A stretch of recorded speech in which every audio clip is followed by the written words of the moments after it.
Hey guys, Tyler Schmidt, Schmidty Racing Suspensions. We're here today to talk about shafts, shock shafts that is, and exposed shock shaft ride height. Today we're going to go over how we measure it, why we measure it, and give you a quick example on the car of what we're looking for when setting ride height. So first off, where are we measuring at? We're measuring from where the shaft exits the shock body to where it meets your lower eyelet. So we are including the shock stroke and travel that's inside your bottom out bumper in that total measurement. So don't measure from here at the bottom of your shock body to the top of the bumper. We're measuring all the way through that bumper to where that chrome shaft is meeting your lower eyelet.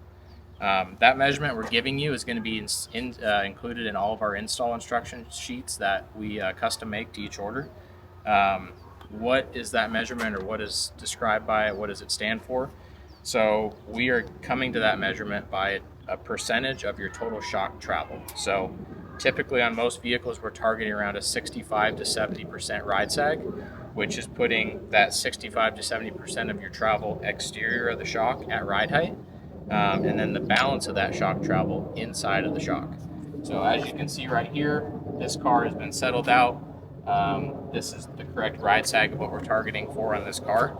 Why ride sag? Why is that important? Why are we talking about exposed shock shaft versus axle angle or ground clearance of what we see from other companies in the industry?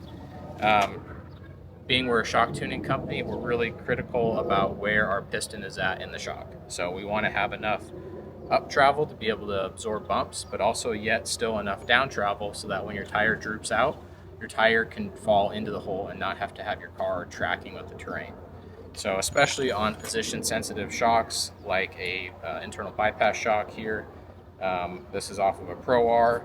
Bilsteins are to an extent a position sensitive shock, as well as Walker Evans shocks with their needles and Kings. So in the ride zone, we'll look at a bypass tube here. This is out of a Mav R. You have your piston that is going up inside of the shock, would be going in and out of this, up and down the bypass tube.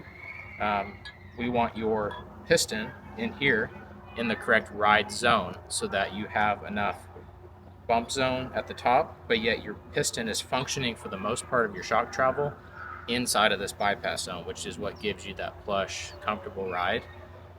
We want it above our bump zone, so above the bump zone or top out zone on our rebound side, so that as your shock comes to full droop, we can absorb that and hopefully minimize some of that top out issue that we see on some of these models. On a Walker Evans shock, you have a needle that would be coming down the center of the shock and is plugging holes in your shaft. So it's important to have this piston valving below that needle so that you're not riding around with your holes plugged.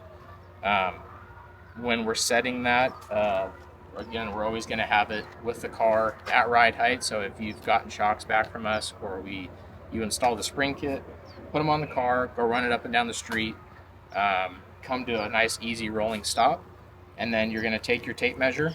On the car, I'll show you an example on the shock right here. Basically, we're going to stick that right up against our dust cap where the shaft comes out of the body, and we're going to measure again right to where that shaft meets your lower eyelet. Again, including the shock stroke that is inside of this bumper. So measure right through that bumper up against the eyelet.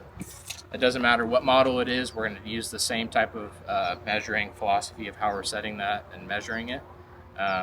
Again, every install sheet is going to have a measurement included with it. If you have questions, you're not sure what your measurements are, you lost your install sheet, give us a call. We'll make sure that we get you taken care of.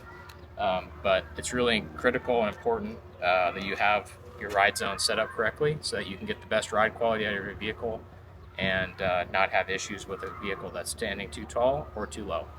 Thank you guys, appreciate it.